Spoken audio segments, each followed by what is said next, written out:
मछली ले आओ अरे उतारो उतारो उतारो हाँ कैसे हो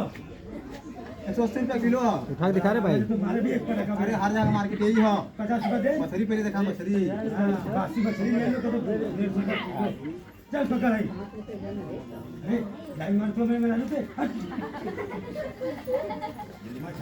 मछली बेच के चल निकल। तो 90 रुपया हुई आधा किलो का 60 रुपया मिला। चल पकड़ निकल। चल चल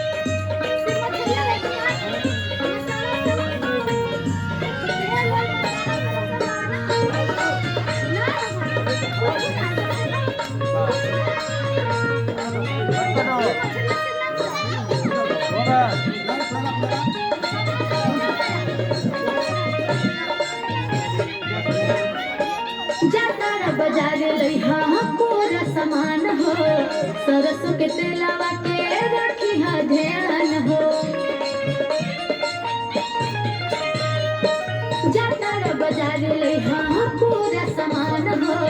सरसों के तेलावा के रखी हा ध्यान हो झूठो के काहे खिसियाला राजा जी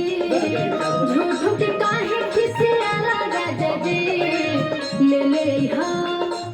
ले ले हम मछली मसाला राजा जी ले हम मछली मसाला राजा जी।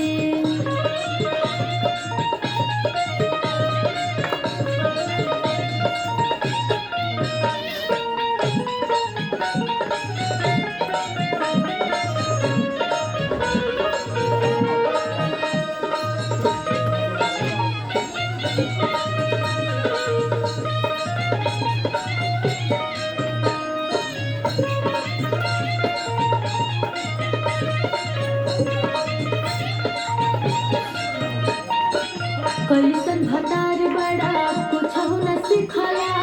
बानी बनौले जाके पहिले तू चिखला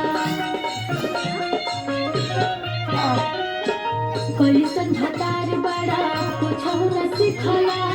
बानी बनौले जाके पहिले तू चिखला लगे रख दे छछा नाला राजा जी लगे रख दे छछा नाला राजा जी ले हम मछली मसाला राजा जी ले हम मछली मसाला राजा जी।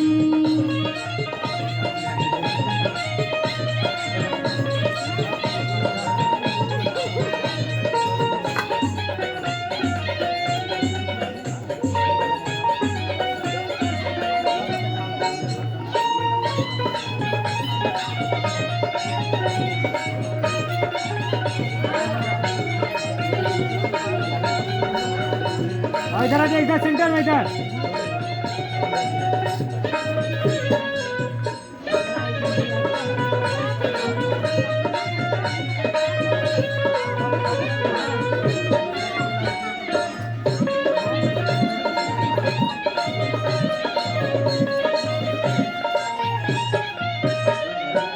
जबल न लइबा पिया हम न बनाएब फेंक दे हम बाहर न बनाती हम खिलाएब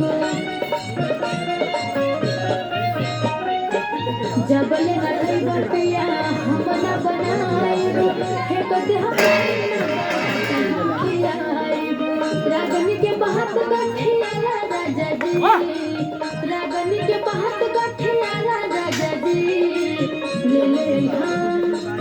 ले हम मछली मसाला राजा जी ले हम मछली मसाला राजा जी।